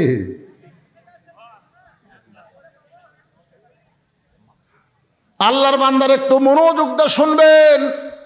লাইন ছাড়াও আজ আমি করি না, যেখানেই রাখছি সেখান থেকে আলোচনা করব ভাইজান। আমার মায়েরা একটু পর্দার অন্তরালে একটু পর্দার ওয়াজটা শোনেন। আলী ঘরের মধ্যে ঢুকে দেখে ডান হাতে আল্লাহর কোরআন আর বাম হাত দিয়ে জাঁতা ঘুরাইতেছে। সঙ্গে সঙ্গে জবান ফসকে বার হয়ে গেল। রব্বানা পড়েন আর একবার, যতবার পড়েন ইমান তাজা হবে। রব্বানা পড়েন, রব্বানা পড়েন, রব্বানা আতিনা ফিদ দুনিয়া হাসানাতা ওয়া ফিল আখিরাতি হাসানা ওয়া কিনা আযাবান নার। সঙ্গে সঙ্গে ফাতেমা জাঁতা ঘুরান বন্ধ, কোরআন তেলাওয়াত বন্ধ করে এক দৌড়ে এসে স্বামীর কপালে চুমা খাসে। কিতাবের মধ্যে আছে বুড়া আঙ্গুলে ভর দিয়া ফাতেমার স্বামীর কপালে যখন চুমো খায়, আলী বলতেছে ফাতেমা তুমি জাঁতা ঘুরাইতেছো, কোরআন পড়তেছো, সবগুলা বাদ দিলে। ফাতেমা বলে স্বামী গো, আমার নবী বলেছেন, আমার বাবা বলেছেন, এই কথা বলে নাই, বলেছেন আমার নবী বলেছেন স্বামী যখন ঘরে আসবে তখন বিবির সমস্ত কাজ কাম হারাম হবে, একটা মাত্র কাজই হলো স্বামীকে খুশি করা। স্বামী যখন বইয়ের কাছে আসবে তখন বইয়ের কাম কি? নামাজ পড়া। আপনাদের গুলা কি করে রে? কথা কয় না রে? নামাজ পড়া, জিকির করা। স্বামী ডাকতেছে রোকেয়া, কথা কয় না। লক্ষ্মীটি রোকেয়া বেগম, কথা কয় না। সোনার ময়না পাখি কি? আপনি জানেন না আমি কাম করতেছি? ফাতেমা কি করতেছে? জাতা ঘুরাইতেছে, কোরআন তেলাওয়াত করতেছে। আলী ডাকে নাই, শুধু দরজায় খাড়া হয়েছে, সব বাদ দেশে বুড়া আঙ্গুলে ভর দিয়া স্বামীর কপালে চুমা দে বলতেছে আল্লাহর নবী বলেছেন স্বামী যখন বিবির কাছে আসবে বিবির সমস্ত কাজ কাম আল্লাহ তখন হারাম করে দিবে, একমাত্র কাম হলো স্বামীর মনটাকে খুশি করে দেওয়া। স্বামীর মন কি করে দেওয়া? আল্লাহ নবী বলেছেন আল্লাহর পরে কাউকে যদি সেজদা দেওয়ার হুকুম থাকতো তাহলে প্রত্যেকটা বউকে বলতাম স্বামীর পায়ে সেজদা করো। আলী বলতেছে ফাতেমা আমি হঠাৎ ঘরের মধ্যে ঢুকলাম। ফাতেমা বলতেছে আপনি যখন তখন ঢুকতে পারবেন, কোনো সমস্যা নাই। আলী বলতেছেন ফাতেমা আসলে আমি ঢুকতে চাচ্ছিলাম না, ঢুকতে চাই তোমার সন্তান হোসাইন। ঢুকতে চাইছিল কে? জোরকান কে চাইছিল? তোমার সন্তান হোসাইন। আমি হোসাইনকে আল্লাহর কোরআন দিয়া, হোসাইনকে আল্লাহর কোরআন দিয়া ওই সুযোগে তোমার ঘরে ঢুকছি। সঙ্গে সঙ্গে ফাতেমা বলে ওগো আল্লাহ, পৃথিবীর মধ্যে ওই বাবা মা হলো সবচাইতে ভাগ্যবান যার শিশু বাচ্চার হাতে আছে আল্লাহর কোরআন। সবাই বলেন সুবহানাল্লাহ। ওই বাবা মা হলো সবচাইতে বড় ভাগ্যবান যে শিশু বাচ্চার হাতে কি দিছে? আরো জোরে গান। আপনারা যারা ওয়াজ শুনতেছেন আপনাদের বাচ্চার হাতে কারা কারা কোরআন দেবেন? আল্লাহকে একটা হাত দেখেন তো দেখি, দেখি হাত তুলো। এ কে তুললো না রে? এ যারা বিয়ে করেনি তারাও তোলো, বাচ্চা হবি না? হাত তোলো, হাত নামান। এখন অনেকে বলছে হুজুর আপনার যা বয়স দেখতেছি আপনি আবার চান্স লিবার চাচ্ছেন নাকি? আরে পাগলা, আমাকে তো আল্লাহ ছেলে দেয়নি। দুইটা মেয়ের বিয়ে হওয়ার পরে এখন বলেন কারা কারা রাজি? দুই হাত তোলা, আল্লাহকে দেখেন। নিজের সন্তান না পারে লাতি দিবেন, লাতি যদি না পড়ে ঘাট তেরে করতে ভ্যাস্তেক দিবেন। হাত তোলেন, লিল্লাহু আকবার, হাত নামান। যারা দুই হাত তুলে আল্লাহর কোরআন হাতে নেওয়ার কথা বললেন, কেউ যদি এসে বাংলাদেশের কোরআনের মাদ্রাসা বন্ধ করতে চায়, এই কোরআনের বিরুদ্ধচারণ করতে চায়, দরকার হলে আমরা জীবন দেব, কিন্তু কোরআনের মাদ্রাসা বন্ধ হতে দিব না। ধরে কোন কথা ঠিক কিনা? বর্তমান পহেলা বৈশাখের নামে যে সংস্কৃতি আমাদের দেশে চালু হচ্ছে, বাঙালির বলার নামে আমাদের বাংলাদেশে বেহায়াপনা চালু হচ্ছে, এইটা থেকে যদি আমরা বাঁচতে চাই, আল্লাহর কোরআনের বিকল্প কোনো শিক্ষা নাই। ধরে কোন ঠিক কিনা? আজকে প্রাইমারি বছরের জন্য সরকার হাতে দায়িত্ব দিচ্ছে যে তোমরা যতই মিথ্যা বলা বলাও, তোমরা পুরুষ থেকে নারী হবে, নারী আমার পুরুষ হবে, ট্রান্সজেন্ডারের শিক্ষা দিবে, এগুলো শিক্ষার পিছনে হাজার হাজার কোটি টাকা খরচ হবে, কিন্তু জালিকাল কিতাবুল রাইবা ফীহি হুদাল লিল মুত্তাকিন, এই শিক্ষার জন্য 1 টাকাও সরকার দিবে না। কারা পারে মাদ্রাসা টিকায় রাখতে? আমরা সরকারের টাকা চাই না, আমরা আল্লাহওয়ালা বান্দাদের কাছে, কোরআন পাগলদের কাছে 2 খানা হাত বাড়ায় দিলাম। এই কোরআনের মাদ্রাসার জন্য 1টা করে কোরআন শরীফ বাবদ 500 টাকা করে টাকা দিবেন। আল্লাহ যারাই টাকা দিবে তাদের হাতগুলোকে জান্নাতের জন্য কবুল করে। ধরে কোন আমিন। কাদের পকেটে 500 টাকা আছে? 1টা করে কোরআন শরীফ বাবদ এই মাদ্রাসায় 500 টাকা দিবেন। এই কোরআনের মাদ্রাসা চালু থাকবে, কেউ ভাঙতে পারবে না। ধরে কোন কথা ঠিক কিনা? আর যাদের পকেটে 500 টাকা নাই, তাদের কাছে ব্যাগ যাবে, রুমাল যাবে, 500 ওয়ালার কাছে যাবে না। 500 টাকা আমি তেজত চাই। আর যার কাছে 500 নাই, তাদের কাছে ব্যাগ যাবে, রুমাল যাবে। 10টা টাকা হলেও আল্লাহর কোরআনের মাদ্রাসায় আমরা দিব ইনশাআল্লাহ। মাশাআল্লাহ, মাশাআল্লাহ। বাপ মার জন্যে সর্বপ্রথম আল্লাহর একজন পাগল কোরআন শরীফ বাবদ, এটা কিন্তু সাধারণ দান না, এটা আল্লাহর কোরআন শরীফ বাবদ 500 টাকা দান করছে। আল্লাহ তার দানকে কবুল করেন, বাপ মার কবরকে জান্নাতের টুকরা বানায় দেন। আল্লাহুম্মা আমিন। কি নাম? মাশাআল্লাহ, একজন মা তৃপ্তি খাতুন 1000 টাকা 2টা কোরআন শরীফ বাবদ করছে দান। আল্লাহ তৃপ্তি খাতুনের দানকে কবুল করেন।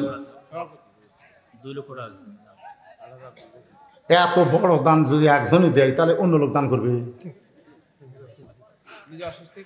আরে আল্লাহ। মাদ্রাসার সভাপতি আলহাজ আব্দুল গফুর মাস্টার, যাকে আমরা পাঞ্জাবি উপহার দিলাম, জুব্বা উপহার দিলাম, ওই মহান ব্যক্তি এই মাদ্রাসায় 2 লক্ষ টাকা দান করেছে। ধরে বলেন মারহাবা। আমরা সবাই তার জন্য প্রাণ খুলে দোয়া করব, আল্লাহ থেকে সুস্থতার সাথে নেক হায়াত দান করুক। ধরে কোন আমিন। এরকম ব্যক্তি আরও কিছুদিন জীবিত থাকে, আমরা চাই কি চাই না? এই জন্য আল্লাহর কাছে ফরিয়াদ করি, আল্লাহ সুস্থতার সঙ্গে তাকে নেক হায়াত দান করুক। আল্লাহুম্মা আমিন। তার আপনজন যারা কবরে চলে গেছে, আল্লাহ তাদের কবরকে জান্নাতের টুকরা। মাঝখান থেকে আপনার দাঁড়ালেন কেন ভাই? কি জন্যে? ও আদায় শুরু করলেও শেষ? তাহলে আপনারা কি খালি ওয়াজই শুনবেন? কে 500 টাকা পকেটত নাই? 500 টাকা পকেটে থুয়া কোরআন শরীফ দান করলেন না। 500 টাকা দেওয়া মানে একটা কোরআন দান। যারা করলেন না, আগামীকাল ডাক্তারখানা যাওয়া লাগতে পারে। কিগণ পারে কি পারে না? ধরে কোন পারে কি পারে না? অবশ্যই পারে। এই জন্যে দৌড়াদৌড়ি না করে, আনসান না করে যেখানে বসে আছেন, আর যারা 500 দিন উঠে আসেন। মাশাআল্লাহ। যে মায়েদের জন্য আমি ওয়াজ করতেছি এখন, সেই মায়েদের পক্ষ থেকে 1 ব্যাগ টাকা দান করা হয়েছে। আল্লাহ মায়েদের দানকে কবুল করে। এগুলো একটু গোনা দরকার ছিল, গোনেনি। আমার মায়েরা যে দান করেছে, আল্লাহ এই মায়েদের দানগুলোকে কবুল করে নিয়া মা খাদিজার সঙ্গে আল্লাহ জান্নাত দেন। জোরে কোন আমিন। ভাইজান যারা উঠে যাচ্ছে, যাক, সমস্যা নাই, আপনারা ফাঁকা জায়গাটা পুরো করে আবার চলে আসুন। যাই চলে যাক। ধানের মধ্যে সিটা বাদান থুয়ে লাভ কি? আপনারা বলেন তো, ধানের মধ্যে সিটা পাতান থুয়ে লাভ আছে? এ কথা কোন লাভ আছে? ওরে বাতাস দিয়ে উড়ে দেওয়া ভালো। এই শালাকা ধানের মধ্যে থাকবে, ওর সাইজ ধানের মতন, কিন্তু ভিতরে কি নাই? দানা নাই, দানা নাই। এই সিটা পাতান মার্কা যারা, দান চাইলে আর উঠে যাবে। শয়তান, ওঠ, তুই তো সিটা পাতান রে, তুই কেট বসে গিস। যারা বসে আছে এরা হলো দানাদার ইমানদার। চাপে আসেন। এই পিছনে যারা বসে আছেন, আপনি তো উঠলেন না, উঠে একটু সামনে আসেন।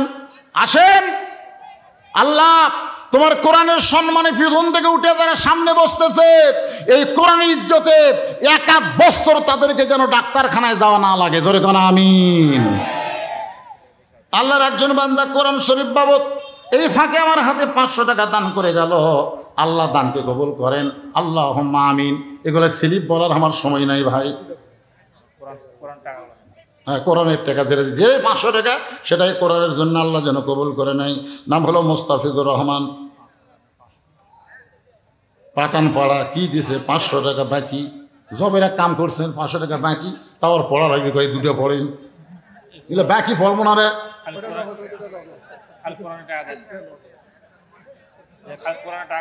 আমার এলাকার এমপি আমার মাদ্রাসায় 4 টন টিয়ার দিয়ে কয় হুজুর দোয়া করেন। আমি কই আমি এত পাগলা বক্তা না, আপনি কেবল দিবার চাচ্ছেন, তখন দোয়া হবে না, যেদিন পাওয়া যাবে সেদিন হবে। জোরে কোনো কথা ঠিক না? সারা জীবন বাকির দোয়া করে গেলাম, একটা নেতাও দেয় না ভাই। আজকের প্রধান অতিথি কি করলো আল্লাহ ভালো জানে। যদি বলে ভোটও তোটার পরে দেবো, তাহলে কাম সারছে। নগদ আল্লাহ টাকাটা আমার হাতত দেওয়া লাগবে। তো নগদ মানে কি? এটা হাতত দিলে আমি কমো, নগদ সব মিলাই তো কয়টা, সব মিলাই কয় টাকা? কে রে ভিতরে যে গামছা গেল রে, সে গামছার খবর কি? আচ্ছা,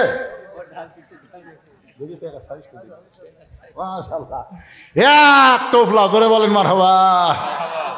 আমার আগে আমার বিশেষ বক্তা আমার সন্তান মামুনুর রশিদ আপনাদের কাছে অনেক আদায় করছে। আমি ঘর থেকে শুনলাম, চাউল টাউল যা দরকার কোনটা বাদ হয়নি। আলহামদুলিল্লাহ, আপনারা দান করছেন ভাই। আমার সময় অত দানের দরকার নেই, গামছার মধ্যে দাম আনলেন আলহামদুলিল্লাহ। তো এটা কে দিছে? 5,000। ও চেয়ারম্যান দিছে পারে, নগদ মারা গেছে আলহামদুলিল্লাহ। আল্লাহ চেয়ারম্যান সাহেব 5,000 টাকা নগদ করছে দান। আল্লাহ তার দান কবুল করে, তার নেক নিয়ত নেকাশে কবুল করেন, যেরকম আমিন। আরেকজন কোরআন শরীফ বাবদ 500 টাকা দান করেছে, আল্লাহ দানকে কবুল করেন। মা মারা গেছে আলহামদুলিল্লাহ, আলহামদুলিল্লাহ, আলহামদুলিল্লাহ। বউ খুশি, আর মা মরছে। কেউ খুশি না হলে আর বউ খুশি হচ্ছে, ধরে কোন কথা ঠিক না? গত বছর এই যে 23 সালের 1 ডিসেম্বর, 23 সালের শেষ মাসের নাম কি? ডিসেম্বর মাসে 1 তারিখ আমি অ্যাক্সিডেন্ট করলাম। সিরাজগঞ্জের রোডে আমার অ্যাক্সিডেন্ট হলো। আমার মা তখন খুব ভালো ছিল। তো কে যেন একজন এসে খবর দিয়েছে, আমার মায়ের কাছে ভুল খবর দেওয়া লাগতো, হুজুরের গাড়ি অ্যাক্সিডেন্ট করছে। এটা না বলে বলছে হুজুর অ্যাক্সিডেন্ট করছে। যেই বলছে হুজুর অ্যাক্সিডেন্ট করছে, সঙ্গে সঙ্গে মা কাঁপতে কাঁপতে স্ট্রোক করছে। ডিসেম্বর 1 তারিখে স্ট্রোক করলো। মাত্র 25 দিন স্ট্রোক করার পরে কয়দিন? 25 দিন জীবিত ছিল। ওই 25 দিনের মধ্যে আমি দেখছি, সেটা কি দেখছি? কতজনকে কত কি দিলাম, যাবার কালে একজনের কাছে না পাইলাম। কারণ আমার মাকে আল্লাহ 4টা সন্তান দিছে, আমার মায়ের কোনো মেয়ে নাই। এখন আমার মা হলো মেয়ে। এ মা আর উঠতে পারে, নড়তে পারে না, পেশাব করে, পায়খানা করে বিছানায়। এখন এইটা পরিষ্কার করার জন্য কাজের মেয়ে নিবার চাইলে কাজের মেয়ে কিন্তু ভালো কাম করবি না, ধরে কোন ঠিক কিনা? তা আমাদের 4 বউকে আমরা একত্র করে বললাম যে মা তো এই অবস্থায়, এখন মাকে একটু দেখাশোনা করা লাগবে, যে কয়দিনে বাঁচবে। আমরা বিশ্বাস করেন, আমার বউ আমি যে একটা হুজুর, ও আজকে খালি এখানে থাকিচ্ছে না মিডিয়া চলে যাচ্ছে। আর আমার বউ আবার আমার লাইভ দেখার ওস্তাদ। আমি তো কি ওয়াজ করি ওটা সাথে সাথে দেখে। তা আমি দেখলাম আমার 3 ভাই, ওরা হচ্ছে 2জন 2 কলেজের প্রফেসর, একজন প্রাইমারি হেডমাস্টার। ওরকে বউ হয়তো বেসাইজা হতে পারে, কিন্তু আমারটা তো সাইজ কিন্তু না। আমারটা ফিস ফিস করে আমার কানত কয়, আমি কিন্তু একলা পারবো না, আমি কিন্তু একলা পারবো না। তার মানে কি বোঝা গেল?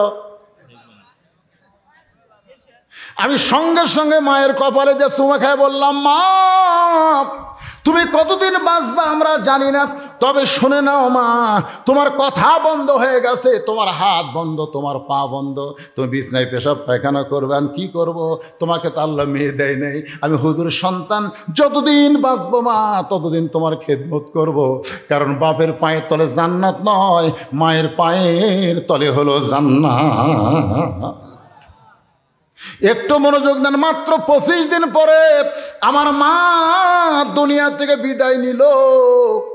মাত্র 25টা দিন দুনিয়াতে জীবিত ছিল, 25 দিন পরেই মা মারা গেল।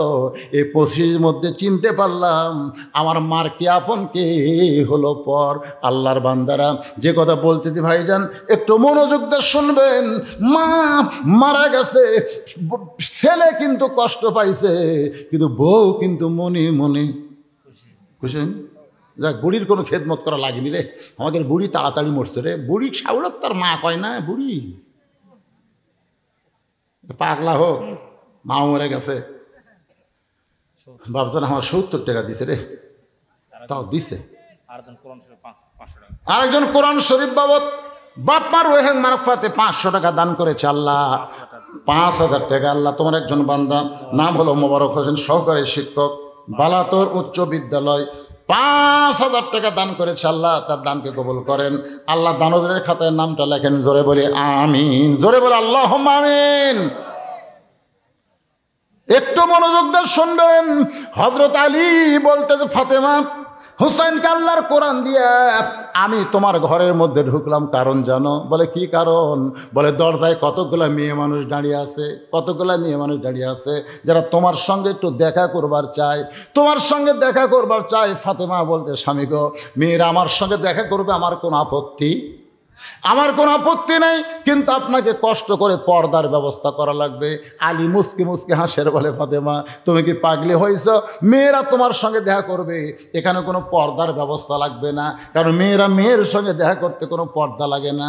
ফাতেমা বলে, স্বামী গো, আপনি জ্ঞানের সম্রাট হওয়ার পারেন, কিন্তু পর্দা বিষয়ে আমার চাইতে আপনি কম জানেন, পর্দা বিষয়ে আপনি আমার চাইতে কম জানেন। আইসুমকে বলে, ফাতেমা তুমি আমাকে জ্ঞানের সম্রাট বলতেছো, কিন্তু পর্দা বিষয়ে আমি কম জানি, কথা কেমনে বুঝলা? ফাতেমা বলে, স্বামী গো, আপনি সব বিষয়ে জ্ঞান রাখতে পারেন, কিন্তু পর্দা বিষয়ে আপনি কম জানেন। আলী বলে, ফাতেমা তুমি পর্দা সম্পর্কে কি জানো, একটু আমারে জানায় দাও। ফাতেমা বলে, স্বামী গো, যে কয়টা মেয়ে দরজায় দাঁড়িয়ে আছে আপনি কি তাদের চিনেন? কি বলছে? না না, খেয়াল করেননি। যে কয়টা মেয়ে দরজায় দাঁড়িয়ে আছে আপনি কি তাদের চেনেন? সঙ্গে সঙ্গে হয়তো চমকে উঠছে, কারণ এমন একটা প্রশ্ন করেছে যে প্রশ্নটা আগে বোঝা লাগবে। জোরে কোন কি করা লাগবে? বোঝা লাগবে, তারপর উত্তর দেওয়া লাগবে। যে কয়টা মেয়ে দরজায় দাঁড়িয়ে আছে আপনি কি তাদের চিনেন? একদিন আমার বউকে শুধু বলছিলাম, আমার চাওয়াতো ভাই বিয়ে করছে, বউটা খুব সুন্দরী। যেই বলছি আমার চাওয়াতো ভাই বিয়ে করছে, বউটা সুন্দরী, আমার বউ বলতেছে, কবে থেকে আপনি লুচ্চা হলেন? আমি কিন্তু বলার আগে চিন্তা করিনি। যেই কইছে কবে থেকে লুচ্চা হলেন, আমি বলে কেমনে লুচ্চা? বলে পরের বউ দেখেন, আপনি আলেম মানুষ। আমি বুঝবার পাইলাম নিজের বউয়ের কাছে অন্য কোনো মেয়েকে সুন্দরী বলা চলবি। আমি তখনই কান ধরে তওবা করলাম, আল্লাহ এখন থেকে যত মেয়েকে আমি দেখি আর কোনো দিন বইয়ের সামনে বলবো না কে কেমন। তার মানে কি আমি দেখে বেড়াচ্ছি? না, এটা আপনাকে বোঝানোর জন্য বলতেছি। আল্লাহ কোরআনে প্রথম পুরুষের জন্য পর্দার আয়াত নাযিল করছে, কুল্লিল মুমিনিনা ইয়াগুদ্দু মিন আবসারিহিম। পুরুষ যখন রাস্তায় চলবে, তুমি যদি মুমিন হও, তোমার নজর থাকবে নিচের দিকে, কার বউ কার বেটি এইটা দেখার কোনো সুযোগ, জোরে বলেন সুযোগ। আলী বলতেছেন, ফাতেমা দরজায় যে সকল মেয়ে মানুষ তাদেরকে আমি চিনবো কেমনে? এই পৃথিবীর একজন মাত্র মেয়েকে আমি চিনি, সেই মেয়েটা হলো হাসান হোসেনের মা। হাসান হোসেনের মা ছাড়া আমি পৃথিবীর আর কোনো মেয়েকে চিনি না। সুবহানাল্লাহ কোন।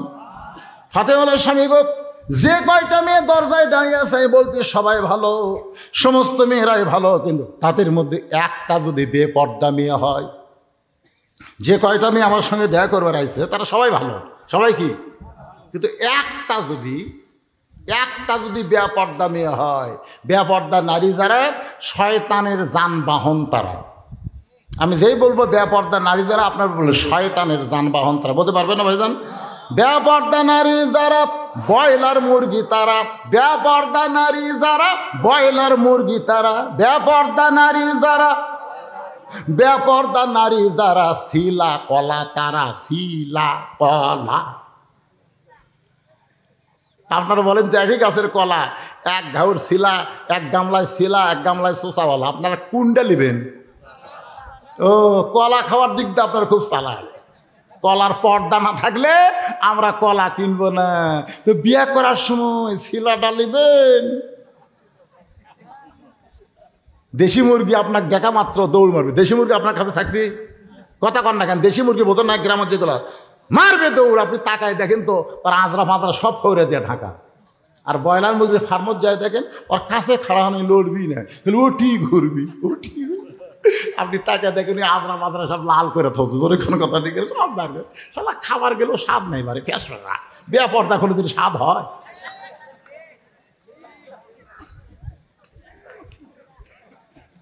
এখন ফাতেমা বলতেছে একটা মেয়ে যদি বেপর্দা থাকে আর ওই ভালো মেয়েদের মধ্যে ওই বেপর্দা নারী যদি ফাতেমাকে দেখে, ফাতেমার চোখের সাইজ কেমন, মুখের সাইজ কেমন, গায়ের রং কেমন, এটা যদি কোনো পর পুরুষের কাছে বলে, কারণ বেপর্দা নারীর কাছে নারীও যা পুরুষতা, যদি ফাতেমার কথা বলে তাহলে ফাতেমা পর্দার মধ্যে থাইকা লাভটা কি? ফাতেমা পর্দার মধ্যে থেকে লাভটা কি? ওগো স্বামী, আমি আমার বাবার কাছে ওয়াদা দিয়েছি যতদিন দুনিয়াতে থাকবো আমি বেপর্দা হতে পারবো। দুনিয়া থেকে বিদায় নেওয়ার কালে হযরত আলীকে বুকে নিয়ে বলে, স্বামী গো, আমি গভীর রাত্রে পর্দার মধ্যে দুনিয়া থেকে বিদায় নেব। আমি বিদায় নেওয়ার পরে আমার 3টা চাওয়া আপনি পুরো করবেন। 1 নম্বর চাওয়া হলো রাতের অন্ধকারে আমাকে দাফন করবেন। 2 নম্বর চাওয়া হলো আমার কোনো জানাজার ব্যবস্থা করবেন না, জানাজা পড়বেন কিন্তু ব্যবস্থা করবেন না। আমার 3 নম্বর চাওয়া হলো আমার লাশটা কিন্তু খাটনিতে তুলবেন না, কারণ খাটনি কান্দে নেওয়ার 4 জন মানুষ আমি ফাতেমা দুনিয়াতে খুঁজে পাইলাম না। আমার বাবা যদি দুনিয়াতে থাকতো, মরা মেয়ের লাশের খাটনি বাবা কান্দে নিবার পারতো।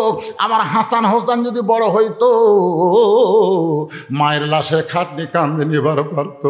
আজকে 6 মাস আগে আমার বাবা দুনিয়া থেকে বিদায় নিছে, আমার হাসান হোসেন এত ছোট, এরা তো মায়ের খাটনি কান্দে নিবার পারবে না। শুধু আপনি আমারে কান্দে করে জান্নাতুল বাকির পূর্ব কোণায় সবুজ রঙের একটা বাতি জ্বলবে, ওই বাতি বরাবর আমাকে দাফন করে দিবেন। গভীর রাত্রে হযরত আলী ফাতেমাকে দাফন করার পরে আল্লাহকে বলতেছে, আল্লাহ দুনিয়ার জীবনে ফাতেমারে কিছুই দিবার পারি নাই, ফাতেমা কিছু চাইও নাই, আজকে অন্ধকার কবরে তাকে রেখে গিয়ে তোমার কাছে কান্দি গো আল্লাহ, ফাতেমারে তুমি কবুল করে নাও, ফাতেমার পর্দাকে তুমি কবুল করে নাও। এ কথা বলার সাথে সাথে তাকায় দেখে কয়েকটা পুরাতন কবর দেখা যায়। এই মাত্র ফাতেমার কবর দিয়েছে, সেই নতুন কবর আর নাই। আলী বলতেছে, আমি দাফন করলাম, কবর দিলাম, সেই কবরটা গেল কোন জায়গায়? গোটা জান্নাতুল বাকি হযরত আলী গভীর রাত্রে দৌড়াই, ফাতেমার কবর, ফাতেমার কবর কোথায় রে, ফাতেমার কবর কোথায়? কে যেন ডাক দে বলে, আলী রে, আমার ফাতেমা পর্দা নিশি, আমি আল্লাহ জহুরা ডিগ্রি দিয়া ফাতেমার কবরটাকেও কিয়ামত পর্যন্ত পর্দা করে দিয়েছি। আমার মায়েরা যারা পর্দার অন্তরে বসবাস শুনতেছেন, মা, পুরুষের জন্য 1 নম্বর কবরকে জান্নাত বানানোর জন্য 1 নম্বর আমল হলো নামাজ, আর নারীদের জন্য কবরকে জান্নাত বানানোর 1 নম্বর আমল হলো পর্দা। ওই 5 কাপড় দিয়ে কাম হবি না, মাথার চুল বেচা খায়। কি বেচা খায়? মেয়েকের কাপড় 5টা, কোন জায়গায় বান্ধে জানেন? আমাদের মতোই কিন্তু 3 কাপড়, আর 2টা কাপড় 2 জায়গায় বেশি লাগায়। একটা হলো মাথা বান, একটা হলো সিনা বান। সিনা মানে বুঝতেছেন, সিনা বুঝতেছেন তো? এই বুকে 2টা জিনিস কিন্তু খুবই দামি, মানুষের নজর যেন না পড়ে, সেই জন্য ওড়না এরকম বুকের উপর দেয়। এখন আবার ওড়না ঘুরে গলার মাফলা হয়ে গেছে, আগে দিকে আর ওড়না নাই, পিছন দিয়ে গেছে। চুল বেচা খায়, চুল বেচা খায়। 1 টাকা কাঁচা, কাঁচা টাকার ওজনে চুলের দাম 100 টাকা। হাই রে চুলের দাম ভাই, চুল লিবার যায় দেখে 1 টাকার ওজন হচ্ছে না, মানে 100 টাকার চুল হয়নি। তখন বলে, ভাবি সামান্য একটু লাগবে। আমার তার চুল নাই ভাই। তাহলে কি করবেন? দেখি একটু বসত ব্যবস্থা করা যায় কিনা। মুড়া চিরো নিলে, আপনি যে এত পেয়ারা সব তেল কিনে দিচ্ছেন, পেয়ারা আসুন, হায় হায় গন্ধরাস কত কি কিনে দিচ্ছেন চুলের জন্য। আর মুড়া চিরুনি দিয়ে ওই যে ফেরওয়ালার সামনে চুল খড়ি সমানে হাসিরাচার শিখতেছে শিখতেছে, দেখেন তো ভাই, ফেরওয়ালা লাড়িয়ে আছে, হাতটা লাড়িয়ে, আর কয়, ভাবি আর একটু। যেই চুল পর পুরুষ দেখা চলবে না, মরার পরে মাথা বান্ধা লাগবি, সেই চুলই বেঁচে খায়। এইরকম মেয়ে মানুষ যদি পর্দা তো আর শোনে, আচ্ছা আমি বলবো মা, স্বামী ছাড়া অন্য কোনো পুরুষের জন্যে নারীর চুল স্পর্শ করা জায়েজ না হারাম? এ কথা কন না কেন, জায়েজ না হারাম? তাহলে ফেরুওয়ালা লাড়া ছাড়া কিনতেছে। আল্লাহ রাসূল বলেন খাদিজা, কবরের জন্য কান্দা লাগবে না। ঈমান গ্রহণ করার পরে আপনি কবরের সঙ্গে যে সম্পর্ক রাখছেন, আল্লাহ আপনার কবরকে জান্নাত বানায় দেবে। আমাদের সকলের সামনে মৃত্যু আছে না নাই? ঈমান আছে না নাই? এ জোরে করে আছে না নাই? ঈমানও আছে, মৃত্যু আছে। তো ঈমান যদি নাও থাকে, মৃত্যু যে আছে এই ব্যাপারে কোনো সন্দেহ আছে? কারণ বাংলাদেশের কিছু লোক বলে জীবনের দাম বেশি, জীবনের দাম বেশি। জীবনের দাম বেশি না ঈমানের দাম বেশি? অনেকে বলে বাঁচা ফরজ ভাই রে, জীবন বাঁচানো ফরজ। জীবন বাঁচানো ফরজ না ঈমান বাঁচানো ফরজ? যদি ঈমান বাঁচানো ফরজ হয়, ফজরের নামাজ থেকে আমরা আর কোনো নামাজ বাদ দিব? জোরে বলেন দিব? যারা মাগরিব এশা পড়েনি, এই পুচকা যুব্বারা, এই যুবকেরা, সোনার সানেরা, মাগরিব এশা যারা পড়নি, ফজর থেকে এক ওয়াক্ত নামাজ বাদ দিব না। নামাজ ধরাই মানে আল্লাহর সঙ্গে সম্পর্ক করা। জোরে কান সুবহানাল্লাহ। নামাজ নিয়ে যে ব্যক্তি কবর যাবে, তার আর কবর থাকবে না, ওটা আল্লাহ জান্নাত বানায় দিবে। এক নম্বর প্রশ্নের উত্তর আল্লাহ সহজ করে দিবে। দীর্ঘ রাত ধরে আপনাদের সামনে আলোচনা করলাম, বক্তা এবং শ্রোতা সকলকে আল্লাহ আমল করার তৌফিক দেখ, সকলে বলে আমিন। মোনাজাতের পরে আমার লেখা একটা বই আছে, সুন্নাতের বাগান। কেউ যদি নিবার চান মাত্র 50 টাকা হাদিয়া নিতে পারবেন। বেশি বই নাই, কয়েকটা বই আছে, মাত্র 50 টাকা হাদিয়া। হাদিয়া কেন বললাম? এই বইয়ের কোনো টাকা আমি খাই না, এই সম্পূর্ণ টাকা মাদ্রাসা এতিমদের পিছনে ব্যয় করা হয়। তা বইটা নিলে তো আপনি বই পেলেনি, কিন্তু এর বিনিময়ে যে 50 টাকা দিলে ওই টাকা দান করার সব আল্লাহ আপনাকে দিয়ে দিবে। সওয়াবও পাবেন, বিনিময়ে একটা বই আপনারা পাবেন। বইটার নাম হলো সুন্নতের বাগান। আল্লাহ তাআলা আমাদের সবাইকে কবুল করুক, সকলে বলে আমিন। আস্তাগফিরুল্লাহাল্লাযী লা ইলাহা ইল্লা হুয়াল হাইয়ুল কাইয়্যুম ওয়া আতুবু ইলাইহি। আস্তাগফিরুল্লাহ রাব্বি মিন কুল্লি জামবি ওয়া আতুবু ইলাইহি। লা হাওলা ওয়া লা কুওয়াতা ইল্লা বিল্লাহিল আলিয়্যিল আযীম। আল্লাহুম্মা আমিন। আল্লাহুম্মা আনতাস সালাম ওয়া মিনকাস সালাম, তাবারাকতা ইয়া যাল জালালি ওয়াল ইকরাম। আয় আল্লাহ তাআলা, সেই মাগরিবের নামাজের পর থেকে রাত 1টা পার হয়ে গেছে, এই দীর্ঘ সময় পর্যন্ত তোমার পাগল বান্দা বান্দিরা আরামের বাড়ি ঘুমকে বাদ দিয়া কোরআন হাদিসের মহব্বত কলিজার মধ্যে নিয়ে এই জান্নাতের বাগানে বসে বসে আলোচনা শোনার শেষে আমি গুনাহগারের সঙ্গে রহমতের দরজায় ফকির হয়ে দোকানে হাত তুলেছে। মেহেরবানি করে আজকের মাহফিল আমাদের সকলের হেদায়েতের জন্যে, নাজাতের জন্যে, জান্নাতের জন্যে কবুল করো। এই মাহফিলের শুরু থেকে শেষ পর্যন্ত যত আলোচনা হয়েছে আল্লাহ, এর মধ্যে যদি ত্রুটি হয়, ভুল হয়, মাফ করে দিও। এর যা হাদিয়া মঞ্জুর করো সোনার মদিনায় নবী পাকের রওজা মুবারকে আল্লাহ কবুল করে নিও। তামাম আম্বিয়ায়ে কেরাম, আসহাবে কেরাম, তাবিঈনে কেরাম, তাবিঈনে কেরাম, তামাম পৃথিবীর মাটির নিচে যত মুমিন মুমিনা শুয়ে আছে আল্লাহ, সকল আরওয়াফের হাদিয়া কবুল করো আল্লাহ। এই বাহাদুরপুর, গয়েশপুর, গোরস্থানে যত মুর্দা শুয়ে আছে আল্লাহ, সকলের কবরকে জান্নাতের টুকরা বানিয়ে দাও। এই মাদ্রাসা গড়ায় দিয়ে আজকে যারা কবরবাসী হয়ে গেছে, মাদ্রাসা কিয়ামত পর্যন্ত থাকবে, কিয়ামত পর্যন্ত তাদের কবরকে জান্নাতের বাগান কবুল করে নাও আল্লাহ। মাদ্রাসার সভাপতি মুরব্বী হয়ে গেছে, যাকে মাদ্রাসার পক্ষ থেকে একটা জুব্বা দেওয়া হয়েছে, সে মাদ্রাসায় অন্তিম সময় 2 লক্ষ টাকা দান করেছে। আল্লাহ কেউ 10,000, কেউ 5,000, কেউ 1,000, এমনকি গামছার মধ্যে 10টা টাকা 20টা টাকা যারা দান করেছে, চাল দান করেছে, সিমেন্ট দিয়েছে। আল্লাহ কে কোন নিয়তে করছে দান, সকলের দানকে কবুল করে জান্নাতের বাগান কবরকে বানায়া দাও আল্লাহ। ইমানের সঙ্গে আমাদের সকলকে কবুল করে নাও। আজকের মাহফিলের সম্মানিত সভাপতি, সম্মানিত সহসভাপতি, সম্মানিত প্রধান অতিথি, বিশেষ অতিথিবৃন্দ আল্লাহ সকলকে কবুল করেন। আলেমুল আমাদের কবুল করেন, ফিলিস্তিন মুসলমানকে কবুল করেন, বাইতুল মুকাদ্দাসের জন্য পর্যন্ত যারা জীবন দিল আল্লাহ সবগুলোকে শহীদ হিসাবে কবুল করে নেন। আহত অবস্থায় হাসপাতালে আল্লাহ তাদের সুস্থতা দান করেন। ফিলিস্তিন মুসলমানকে রহমত বরকতের দরজা খুলে দেন। পৃথিবীর মানচিত্র থেকে বাইতুল মুকাদ্দাসকে যারা ধ্বংস করতে চায় তাদেরকে আপনি ধ্বংস করে দেন। পর্দার অন্তরালের মা বোনেরা আবিদা সালিহা কবুল করে মা ফাতেমার চরিত্র দান করেন। আমি সহ আমরা যারা অসুস্থ অবস্থায় হাত তুলেছি আল্লাহ সুস্থতার নিয়ামত দান করেন। মাদ্রাসার সভাপতি সেক্রেটারি, মাদ্রাসার দাতা সদস্য, মাদ্রাসার দানকারী হিতাকাঙ্ক্ষী, এই মাদ্রাসার মোহতামিম, মাদ্রাসার ওস্তাদ, মাদ্রাসার তালবে ইলম, যার মাথায় পাগড়ি পরানো হলো আল্লাহ সকলকেই কবুল করে না। কত মানুষের জানাজার নামাজ আমরা পড়েছি, এই দুই হাত দিয়ে কত কবরে মাটি দিয়েছি। একদিন আমরা সবাই মরে যাব। যেদিন আমাদের মরণ হবে দিনটা যেন জুমার দিন হয়, মাসটা যেন রমজান মাস হয়। ইমানের সাথে ইজ্জতের সাথে এই দুনিয়া থেকে বিদায় নেওয়ার কালে আমাদের জবানে জারি করে দিও লা ইলাহা ইল্লাল্লাহু মুহাম্মাদুর রাসূলুল্লাহ সাল্লাল্লাহু আলাইহি সাল্লাম। আসসালামু আলাইকুম ওয়া রাহমাতুল্লাহি ওয়া বারাকাতুহু।